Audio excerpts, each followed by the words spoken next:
Very, very proud to represent land developers, home builders, but that's not all. They're sort of at the apex of the urban development tree, of course.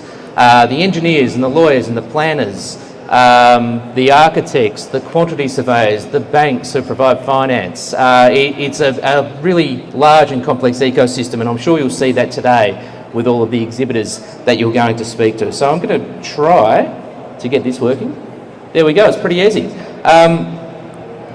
Really quickly, the industry's contribution, the urban development industry contributes a whole heap. I'm used to talking to the industry itself rather than you as potential home buyers. So they love this one. They feel very, very warm and fuzzy when they see it. But I think it is important for you to see this as well. The jobs that are created through the people in this room, over 200,000 jobs in Victoria annually. 125 billion, that's billion with a B, is contributed or has been contributed over the past 5 years to the Victorian state economy. And importantly, I'm going to jump to the 52.8% of state tax revenue. Again, this is one for the industry, but I think it is important for all of you as well, just to know that this industry contributes over half of every dollar that the state government takes through taxes. So every time you jump on a train, every time you jump on a bus, every time you send the kids off to a public school or go to a public hospital, 52.8% of all of those services have been provided from the people in this room. So it's a huge contribution that they make. So this is a picture from our UDIA Awards for Excellence. We run these every 12 months just to celebrate excellence within our industry, and there is a whole bunch of excellence within the industry, of course, and you're going to find that out today. But what I wanted to do is just have a look at this picture, and I wanted to just, again, for your minds, just reflect on who we represent and what is part of the urban development industry. It's not just a series of homes that are next to each other in silos. It is a connected, walkable, livable community that our people, our members and the people in this room are developing. So if you have a look here, again, just really quickly, you've got the land developers. This used to be a paddock, used to be a farm somewhere. Obviously not anymore.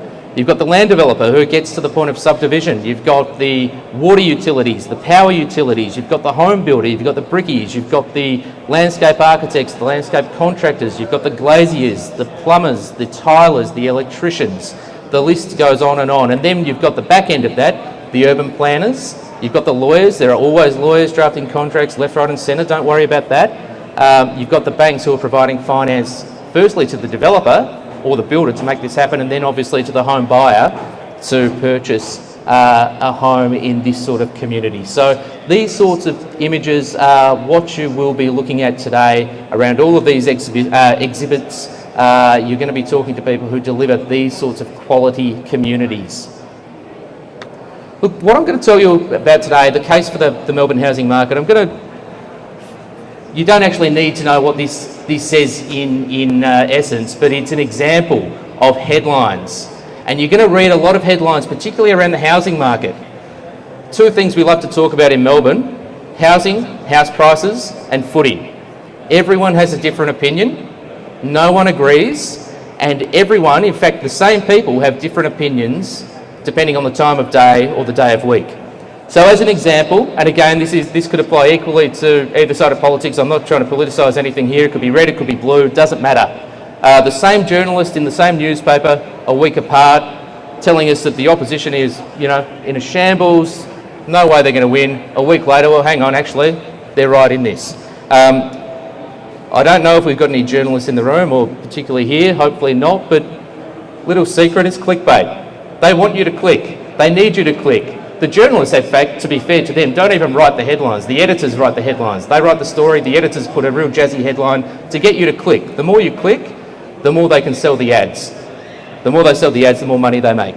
Easy enough. So, there you go. Had to put this one in. Sorry, Carlton fans, but the Blues were top four, shortly thereafter. This is probably, to be fair to the journalists, this is just fact. They missed the final, so that's great. But again, it changes really quickly. And then here you go, as I said, talking about house prices. The same people on the same day have different opinions. This is, again, the same journalist, the same newspaper. House prices close to bottom as auctions rebound, and a week later won't prevent large house price falls. So, look, what I would say to you, and the purpose of these couple of slides, is ignore the headlines, ignore the clickbait. Unless you are trying to buy and sell a house in the space of a week or a month or a year and flip it for a profit, this is largely irrelevant. Whether the price of a house is going up or down in the short term is largely irrelevant. What you're going to see is you always get peaks and you always get troughs. You get that in the share market as well. But if you are holding something for the longer term, and I should say the average Victorian house ownership length, so the number of years that the average Victorian who owns a home holds onto that home before selling is 12 and a half years. So if you're looking at things in terms of an investment, 12 and a half years. You don't need to worry about whether the price is going up today and down next week. Obviously there's a barrier to entry, and that's where you start to consider these sorts of things. But unless you're trying to flip it quickly, the short-term peaks and troughs are largely irrelevant when you look at this graph. I'm from Adelaide, I say graph, I know you say graph, just bear with me. 20-year house price growth in Greater Melbourne. So this is metropolitan Melbourne wide. So if you have a look, and apologies that it's quite small on the screen, but January 2002, we'll start down here. January 2002, moving up to January 2022. As you can see, through that time, we've had the GFC, we've had a pandemic, we've had peaks and we've had troughs, but you look at that and you can see that the long-term trend line is going up. So if you ask someone in this room, and of course they will say this, and as their representative in the peak body, I will say this as well, but if you ask someone in this room, when should I buy a home? Well, you know what the answer is, if you can afford to buy a home. And I know that is a question not everyone can afford, but if you can afford to buy a home, today is the day, because if you look at the long-term trend, prices go up. That's 20 years. You can extrapolate that back to 40, to 60, to 80, back to the wars, and the house price trend is always going up, and there are reasons for that: supply and demand. We always need more homes than we have because we have growing population. We've had that for 80 years. Even with the pandemic, population came off slightly, but we are expecting that rebound right back, and quite frankly, you can get people into the country quicker than you can build a home. So that simple economics of supply and demand means that house price trends are always looking the good. Now, that's metropolitan Melbourne. The red line is Melbourne's growth corridors. So the same trend line, and you can see it largely follows, the trend largely follows in terms of investment growth, capital growth, whether you're in Camberwell, Hawthorn, Kew, Oakley, Northcote, or whether you're in, by and large, the places that the people in this room, the exhibitors in this room, are delivering new communities in Melbourne's growth corridors. The difference between the blue line and the red line is the price to entry, the barrier to entry. So you can see here, as an investment, if you're looking at it as an investment, by and large follows the same trend. You're always going to get that capital growth over the longer term. But the red line, Melbourne's growth corridors, provide significant affordability competitive advantage. I should say as well, it's not just affordability, and of course buying a home is far more than an investment. It is to live in. It is a home. The old castle adage, the great Australian movie, The Castle, a house is a home. First and foremost, it is a home. So the other thing I should say about the growth corridors is there has been a significant shift over the past few years towards Melbourne's growth corridors, not just because of affordability, and it may have started as an affordability equation, but now it's a livability factor. If we look at the last couple of years, the pandemic, people locked down, and we've hopefully seen the back of that, but it's history, it's fact. We were locked down. Would you rather be locked down in a small townhouse or apartment in the inner suburbs, particularly if you've got a young family, or would you like to move to the growth corridors with, if you go back to that picture I showed you earlier, the connected communities, the new playgrounds, the extra bedroom perhaps, especially in this working from home environment, the ability to work from home, in fact, at all. So the commute, maybe 5 days a week, coming into the city and out again 5 days a week, might be a bit much, but all of a sudden, in this working from home environment, doing that 2 days a week, or maybe 3 days a week is a lot more compelling and attractive. So not only is the investment proposition there for the growth corridors, it is also a lifestyle and amenity factor. Same thing, just illustrated a little bit differently, but again, you can see that by and large, the 10-year on the the 20-year average growth on the left, 10-year in the middle, and the 5-year on the right. The blue is metropolitan Melbourne, the red is the growth corridors. By and large, they follow each other. There's a little bit of up and down here and there, but if you look on the right-hand side, 5-year average growth, that really shows you that pandemic shift towards the growth corridors as well, towards the new estates and the new communities that the developers and the builders in this room have to offer. Again, I am just focusing on the investment side of things at the moment, and I should have said, sorry, right at the outset, the lawyers will have me for breakfast if I don't say this. Of course, this is general advice. It's not particular advice. It doesn't take into account your own personal circumstances, so I have to say that. But if you look at this again, over the course of COVID, on the left-hand side were the price increases across metropolitan Melbourne. So you've got the inner suburbs there, units and houses, and on the right-hand side, you've got, since COVID, we reached a peak and house prices have been declining to a degree. So we're all in this position. We know that interest rates are rising, it is getting harder, cost of living is there. But what you can see in terms of Melbourne's growth corridors, if you have a look on that right-hand side, Melbourne's growth, in fact on the left-hand side, prices going up, everyone was going up. So the west, houses in the west increased through COVID by 16.1%. Now what you will see on the right-hand side, and this is why I wanted to show you this, is the growth corridors of Melbourne have proved so far to be far more resilient. And again, that shows the lifestyle shift. Again, we started off with a conversation about affordability. But more and more people are shifting and looking to these new communities in the growth corridors because they offer the lifestyle and they offer the amenity. Again, the work from home environment with the extra bedroom or the space. Again, hopefully we never get to this, but if we ever go into lockdown as someone with a couple of kids, I can tell you the space to have a trampoline out in the backyard as opposed to being cooped up in an apartment or a townhouse in the inner suburbs is shifting people out there. So you can see the prices in Melbourne's growth corridors are extremely resilient. They are holding up. So the crystal ball. Well, we've spoken about the past.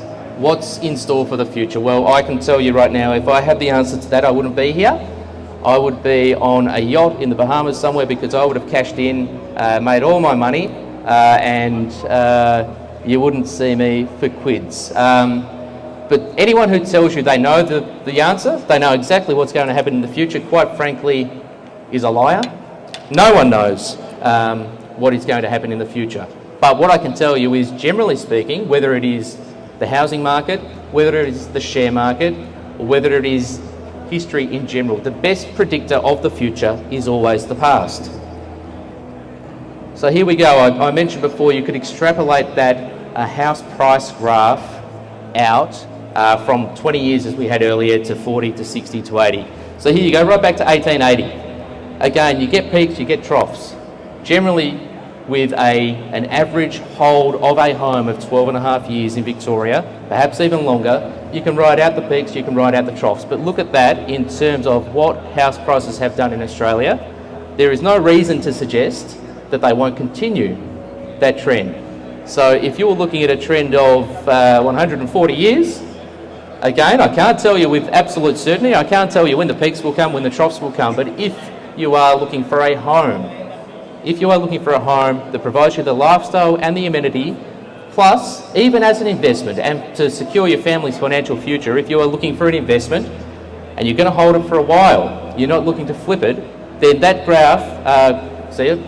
Graph, Adelaide again. I tried to speak in a Melbourne accent there. So graph, that graph shows you that housing, no matter when you get in, has proven to be, over 140 years, a pretty decent investment. Again, there is nothing to suggest that it won't be the case. I can't guarantee you that day on day and week on week and year on year, you're going to be seeing exponential price increases. But what I can say is, looking at 140 years of history, if you can ride out some of these peaks and some of these troughs, you're going to be doing pretty well. I'm going to just wrap up with this one, and this is just a personal touch. It's nothing special to look at. This was taken from Google Maps. So this is my childhood family home in Adelaide, suburban Adelaide, middle class Adelaide.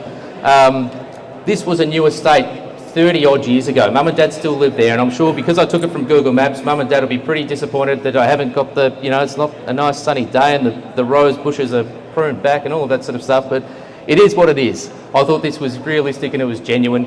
But this just goes to that point that, look, we've spoken about investment and we've spoken about whether house prices are going up or going down, but ultimately, as I said before, the great Aussie film, The Castle, a house is a home, first and foremost.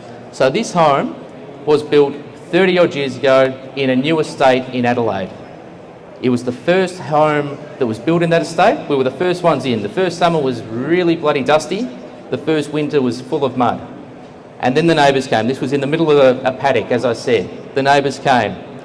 And all of a sudden the street filled up and the community was built around the first homes in that estate. So Mum and Dad still live there 30 years later. This is still the glue that holds our family together. Each Christmas we're back there now with my kids, my parents' grandkids.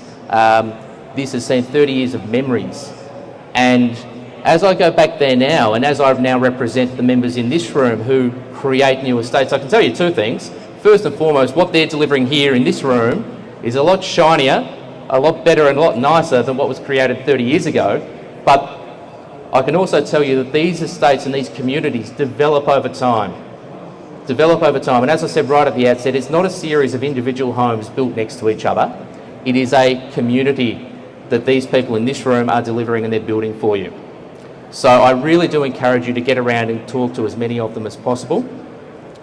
I do hope that if you are in the journey to buy a home, and if you do so, whether it's today or this weekend or in the future with any of the exhibitors in this room, I hope that you will find a place that provides 30 years of memories for your families, and also, going back to the graphs before, provides a bit of financial security as well, and some decent investments, and I'm sure you will.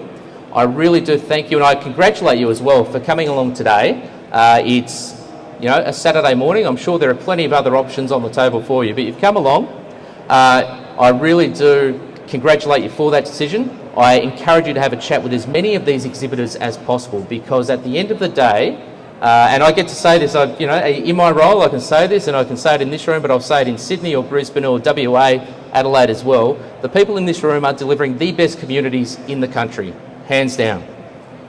So get along, have a chat with as many of them as possible. I really do encourage you to do that. I wish you a successful couple of days. I hope you find a bargain, and otherwise really happy to chat with any of you afterwards. I'm going to get around and have a chat with these exhibitors as well, but have a fantastic expo, and thank you so much again for inviting me to speak.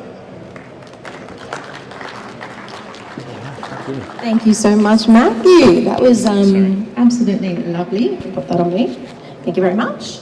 I'm going to say that was really strong game on the presentation front. Really good graph game. Solidarity, man. Love it. Love it. I'm going to say I was really stuck on the slide with the crystal ball. Just asking crystal balls. I think like a lot of kids are into that these days. It's like pixels and crystals. Yeah, it's real creepy. I don't know. Like, I actually asked a rock for advice last week, and all it said to me was, "You think you've got it hard." Little pun. I had to do it. Come on. That had to be done. Look, we're going to keep rolling, so because we've got a lot of keynote speakers to get through today.